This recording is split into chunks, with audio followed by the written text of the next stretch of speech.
All I want for Christmas is whiskey. This is the Whiskey Burn. My name's Jay and this is episode 10.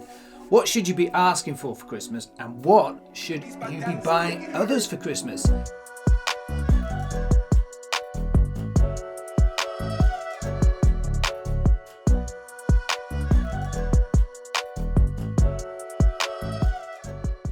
So here we go. All I want for Christmas is whiskey. Who doesn't, let's be honest. So we're talking about buying whiskey for someone and asking whiskey for yourself.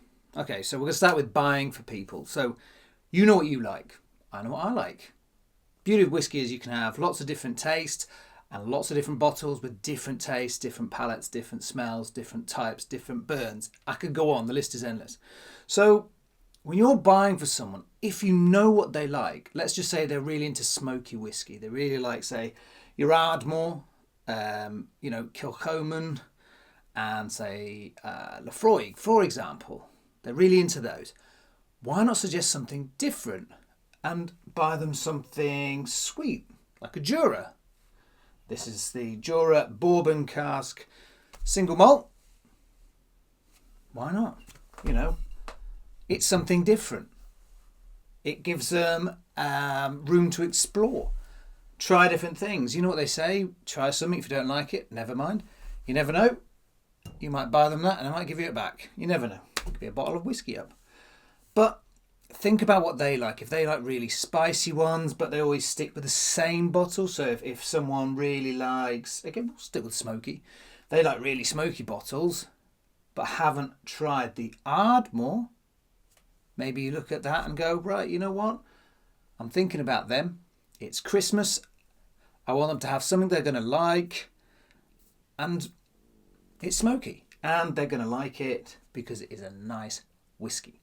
So going back, I've sort of contradicted myself there. I'm saying buy them something different and buy them something they like. Only you can tell what the person's like. So if they literally have gone, I've tried everything. I only like what I know, which are the 5 whiskies I've got, for example. I would say maybe stick with it. But if you think you could get them to start a whiskey journey and try something different perhaps, go down that little road, buy something that's got a little bit of smoke in it perhaps, maybe not, who knows. But I think buying something for someone, put a bit of thought into it. Just don't go in and buy the cheapest stuff. And please don't go in there and just buy the normal kind of, right, what shall I buy someone? Famous Grouse. Yes. Because there's so much other whiskies out there that are on a cheap level as well. You don't have to break the bank. You don't have to spend a fortune. If you don't know what to buy, I can help you out here. We've got something smoky, we've got something fruity, we've got something tasty, and something sweet. So, through all these, this is fruity, but that fruity is a bit. But what I'm saying is, put a bit of thought into it. If you go into a supermarket, there's nothing wrong with getting supermarket whiskey because at the end of the day, they're all on offer. They want your money, obviously. And you can pick up some nice bottles. In fact, all of them bar this one were supermarkets. So I picked up these 3 in a supermarket. So don't think you've got to break the bank for someone. It is Christmas. If you do have a bit more money, I would suggest you do a bit of research into what they like, because what you don't want to do is spend 70, 80 plus amount of money, or even 60 quid, even 50 quid. Ugh. Even that amount of money you're going to spend on someone, you're going to make sure you want to get it right. You spend £20 on a bottle of Glencairn, for example. I know it's not out here, and I go on about it. It's cheap. You get it wrong. It doesn't massively matter.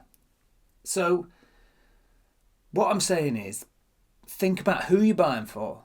Think about what they like, and think you can go one or two ways. Put a little bit of thought into it. You can either go the same or you can go completely different, And people say whiskey all tastes the same. It doesn't. It really, really doesn't. Okay, so buying some for someone, know your budget. Do a little bit of research. If they're getting into whiskey and they're just starting a journey, or they're just thinking, I want to get into whiskey. I think it could be fun. I think I'll enjoy it. I'd say start down at the cheaper end. I keep rattling on about this. A Glencairn is a great whiskey to start with. It's sweet. It's basically toffee, liquid toffee in a glass. It is really nice. You open that cork and you're like, wow, this smells just sweet. Really, really nice.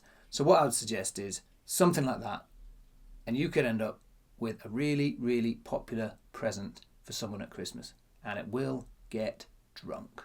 Okay, so that's buying. Really, is a bit of thought, know your budget, and know the person, and that's it. Simple as that. So now the important bit is you asking for whiskey. What do you ask for? Again, talking about the budget like I just did, you've got to sit there and you've got to go, right, well, someone's going to buy me some whiskey, and rather than buying something I don't like, I should suggest something. Always a better way. And it's not rude. When we were kids, we used to write a Christmas list. I would like X, Y, Z, please. Thank you very much. Don't know if I got it, but at least if I gave them options. So what I suggest is find sort of maybe, depending on how many people are going to buy you a present. For example, what I will do is, I've already done it actually. I've already bought, I've already written down, found links for it on websites, and I've emailed them saying, one of these would be nice. I've got a cheap bottle in there, it's about £30. I've got one for £50 and I've got one for £80. I am not going to get all three. I can guarantee you I will not get all three. But what I've done is I've given someone the option to pick one that I know I'm going to like and I want to try. If you're really into whiskey, then what I would suggest is try something different. Why not? Why? This is the perfect place for someone to buy you something and you can try it. You never know, you might like something different. I am like that now. My whiskey journey has taken me to places where I was all smoke. Johnny Walker Double Black, go to it. I don't recall the last time I had a Johnny Walker Double Black. It sits here and I genuinely couldn't tell you when I last had one. So that's what I mean about whiskey. It's like I've been on a journey now, and my probably go-to at the moment is the Glenlivet American Oak Cask, which is tucked away behind me, and it's absolutely gorgeous. That's my go-to right now. It changes, sometimes I think I'm in a bit of a smoky mood, so I might go for the Ardmore, I might go for the Johnny Walker Double Black. Who knows? So when buying for yourself, think of who is going to buy it for you. Think about the budget. Someone might just go, you really like whiskey, what do you want? And you go, right, well, we spend £30 on each other. So find 3 bottles that you would like and say, I'd like one of these 3, please. That way you're going to get what you want, rather than someone going out going, oh, I could pick up this bottle and this bottle because they're £15 each, and you get 2 bottles of, well, £15 bottle of whiskey is going to be pretty poor, I would suggest. Just my experience on that one. So what I'm saying here is, why not create a list? Find out who it's for, think your budget. Now, the next thing is, which one do you go for? What type of whiskey do you go for? Do you go for something you already know? I've hinted and suggested that you should go for something different because it will increase your knowledge. It will increase the amount of whiskies you have for start-offs. An extra bottle sat there always looks good, doesn't it? But for me, it's trying something different. When I first tried this Singleton, it says on the bottle, easy and mellow. I didn't think there was anything easy or mellow about that bottle of whiskey at all. In fact, I thought it was the opposite. But I stuck with it and I tried it and I kept going, and there you have it. It's there, it does get drunk. If you watched last week's episode, it is one of my Defender bottles. If someone comes round, I might offer them some of that. It's relatively cheap. The Ardmore, probably at the most expensive of the 4 that I've got here.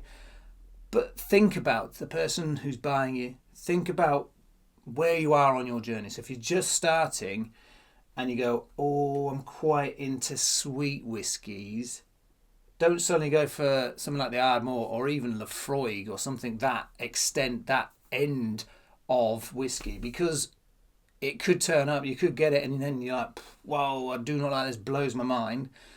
If you're starting, just take a gradual journey, step by step. So for me, I'm going to be asking for the Tullibardine 225. I've heard great things about it. It's about £47, £50, something like that. So I'm hopefully going to get that. for Christmas. In fact, I'm going to ask for it for an early Christmas present, just so I can do a tasting for you guys. Good cheeky way of getting a whiskey there. So, just if you're buying for someone, or you're getting someone to buy for you for Christmas, a little bit of thought. It's easier if you're probably getting someone to buy it for you. Just know what their budget is. And my suggestion, if you're on a journey, definitely go for something slightly different. Why not? Why? I buy bottle after bottle after bottle of, say, the Glenlivet. This one here. This is a really nice Caribbean Reserve. Very nice. But you buy it and buy it and buy it because you know you like it. You buy it. But you're never going to try other whiskies. You're never going to move on, and you never know. You might pick this one up and say, "Oh my word! I wish I tried this. It's absolutely amazing. This is very sweet. It's really nice." Let's have a quick sniff. Sweet. That's because of the bourbon cask, really. This is just their Jura bourbon cask. Nothing fancy about it, but it's a nice whiskey, easy to drink, and it's not overly expensive. So that could be one of your Defender bottles at Christmas, perhaps. In a few weeks, we're doing the 12 Whiskies of Christmas. It's a 3-parter. I'll explain more about that next week, but I'm excited about that. Came up with the idea the other day. Really, really excited to share that with you. But for now, there you go. I'm going to have some the Ardmore Legacy, lightly peated. There you go. Oh, very nice. Lightly peated. Only have a little dram. So lightly peated. There you go. There's another one. You could try a lightly peated whiskey if you're not into your peated whiskies. You know, if you're not really into the smoky kind of type, you always go for sweet or fruity ones. What's nice? It is lightly peated.